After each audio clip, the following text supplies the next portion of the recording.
Diputado Carlos del Frade tiene la palabra. Gracias, presidente. Julián Galdiano me motivó para hablar del consenso fiscal, no lo iba a hacer, pero me motivó. Nosotros decidimos votar a favor de la adhesión a este consenso fiscal, como lo hicimos el año pasado, porque creemos que el gobierno de Alberto Fernández es por lo menos un intento de capitalismo regulado, regular algo desde el capitalismo, y eso nos parece bien. Nosotros votamos en contra, y Julián se acordará, de los consensos fiscales que había asumido el macrismo. ¿Por qué? Porque habíamos dicho que la provincia perdía autonomía al estar limitada para cobrar ingresos brutos, porque efectivamente se abrían lo que en esta Cámara se alabó muchas veces, las ventanas financieras para contraer créditos externos. Miren a dónde nos llevaron esas ventanas. Fueron ventanales al abismo, esas ventanas financieras. Ese endeudamiento fue fenomenal. Y la Argentina terminó volviendo a un plan en donde la financiarización de la economía estuvo por encima de la producción. Se multiplicó la desocupación, se cerraron las fábricas. Tuvimos además una de las más elocuentes pruebas de dependencia como nunca había visto en la historia política argentina, cuando se le permitió a las principales multinacionales de medicamentos en la Argentina en el año 2016 habilitar la experimentación de vacunas con chiquitos de 0 a 3 años. Eso me pareció el más espantoso grado de dependencia que tuvo un gobierno argentino. Pero esto es una apreciación política. Nosotros lo que sí creíamos y lo seguimos creyendo, que la apertura de ventana financiera, como se dijo en esta Cámara, incluso para defender el consenso fiscal del macrismo, lo único que iba a beneficiar son los bancos extranjeros. Y efectivamente, los únicos que se beneficiaron fueron los bancos extranjeros. Y después vino la timba, la filosofía del casino, multiplicar la plata con la plata. El ejemplo más claro y más dramático, Vicentín en la provincia de Santa Fe. Fuga de dinero, lavado de capitales y complicidad de exfuncionarios del ex Banco Nación de la Argentina, del ex Banco Central de la República Argentina, con algo que además se está pagando con la incertidumbre de miles de productores y de muchísimos trabajadores. Así que nosotros estamos a favor de apoyar una medida política de un gobierno que por lo menos intenta reactivar el mercado interno, que ha cobrado por primera vez un impuesto a la riqueza y que intenta de alguna manera rescatar algo del viejo peronismo de lo que significaba, por ejemplo, el control de los puertos, la idea de una Junta Nacional de Grano que sería tan importante en medio de todo esto, de una marina mercante, soñar alguna vez con alguna de esas cuestiones que han hecho que alguna vez la Argentina fuera feliz porque tenía desarrollo de mercado interno, industria propia y un trabajo pleno. Nosotros por eso votamos a favor del consenso fiscal. Hago esas diferencias y realmente lo hago con todo respeto para Julián, que siempre además, por otra parte, me motiva porque es un tipo muy inteligente. No coincido, pero es muy inteligente. Dicho esto, nos metemos a la discusión de la ley tributaria provincial. Siempre cuando se habla de números, a mí me gusta hablar de una especie de delantera entre filósofos y cantantes. Vamos a formarla así. Pitágoras como win derecho, Scalabrini Ortiz como centro delantero y el Nano Serrat como win izquierdo. Pitágoras decía, cuando se despertaba en las colonias griegas en el Asia Menor, en el siglo V a.C., reunía a sus discípulos y les hacía contar los sueños. Esto está en una recopilación de textos que viene de aquel tiempo, en lo que se llama los versos áureos, en donde Pitágoras decía que detrás de cada sueño estaba la explicación de la vida, pero que además esa explicación de la vida y los sueños tenía que ver con los números, que los números explicaban el misterio del universo y explicaban el misterio de la vida. Una maravilla, Pitágoras. Raúl Scalabrini Ortiz, un hombre que venía del trotskismo, por otra parte, y que se enamoró profundamente de los movimientos nacionales, especialmente del peronismo, iba a decir que detrás de los números están las vísceras de la sociedad. Y mucho más poético, el win izquierdo de esta delantera curiosa que nosotros queremos establecer hoy aquí con ustedes. El Nano Serrat decía maravillosamente en la década del 90, detrás de los números está la gente. Detrás de los números está la gente. Y por eso a nosotros nos resulta apasionante discutir este tema. Y para nosotros son importantísimos, por lo menos marcar alguna línea política de lo que estamos discutiendo, porque estamos discutiendo la historia argentina. ¿Cuál fue el primer consenso fiscal? El que me acuerdo allá por 1991, cuando Menem nos llevó a Chapadmalal a un grupo de periodistas para anunciar el consenso fiscal del 91.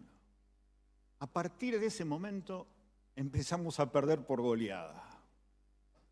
Era impactante ver cómo el Estado Nacional se dedicaba a rematar lo propio, lo ganado tras generación y generación de argentinos.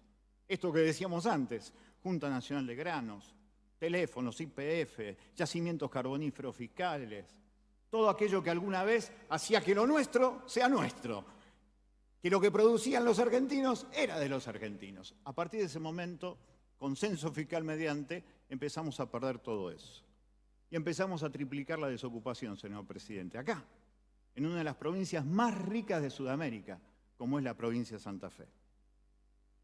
Ayer, el Instituto Provincial de Estadística y Censos sacó una cifra extraordinaria.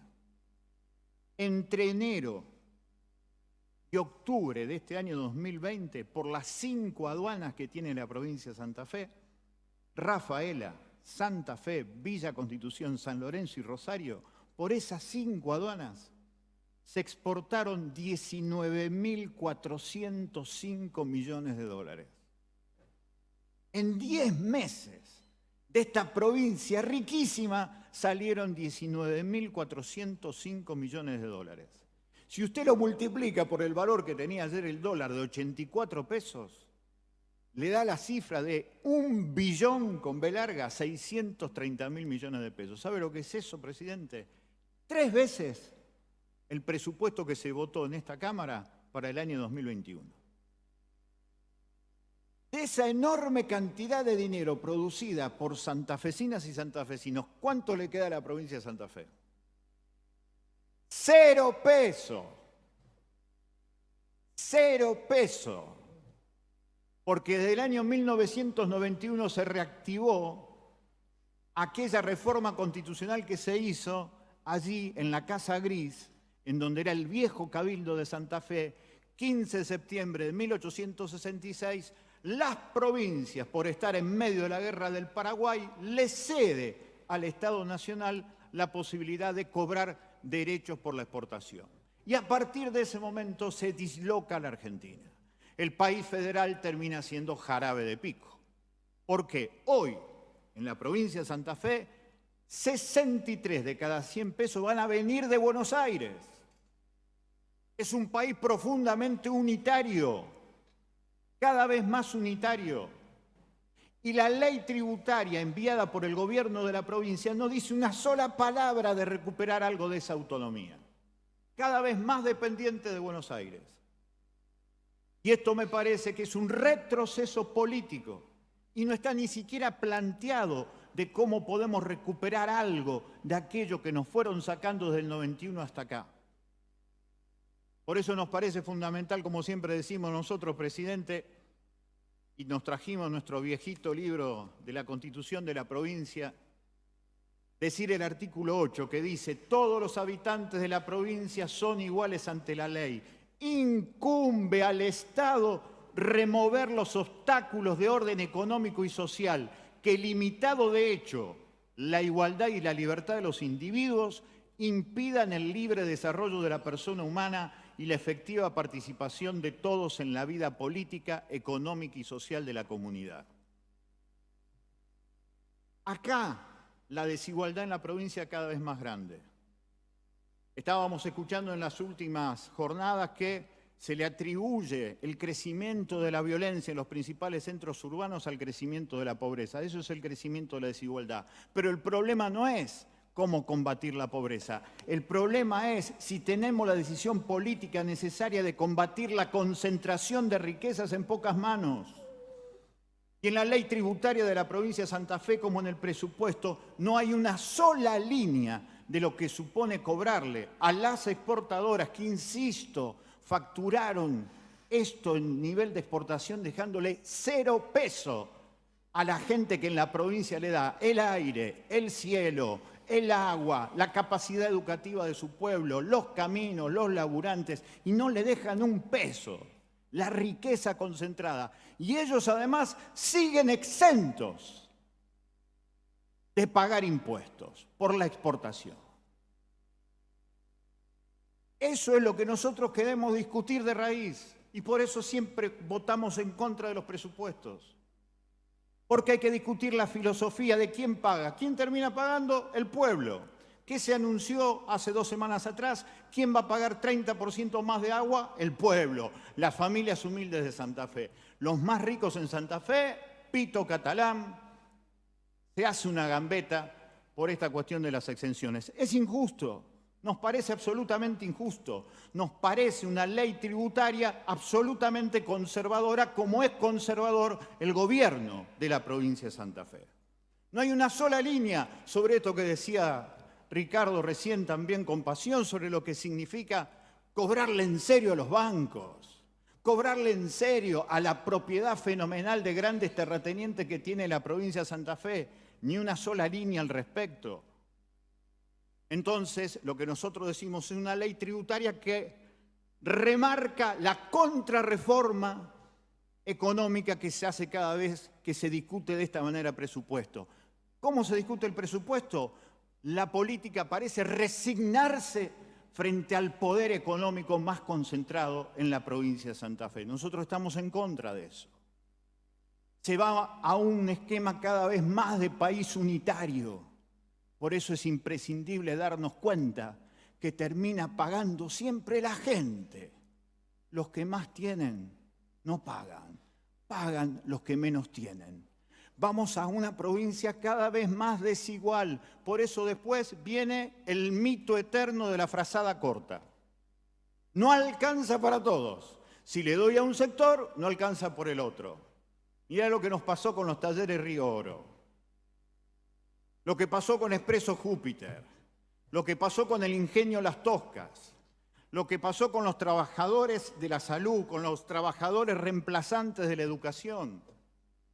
Lo que pasó con las orquestas infantiles en las escuelas, con los coros infantiles de la escuela. No hay plata para ellos, pero sí hay exención impositiva para los que más concentran y extranjerizan la riqueza. Estamos absolutamente en contra de esa cuestión. Lo último que decimos, alguna vez el presupuesto, señor presidente, tendrá que discutirse sobre el Producto Bruto Geográfico. El Producto Bruto Geográfico de la provincia de Santa Fe son más de 4 billones de pesos.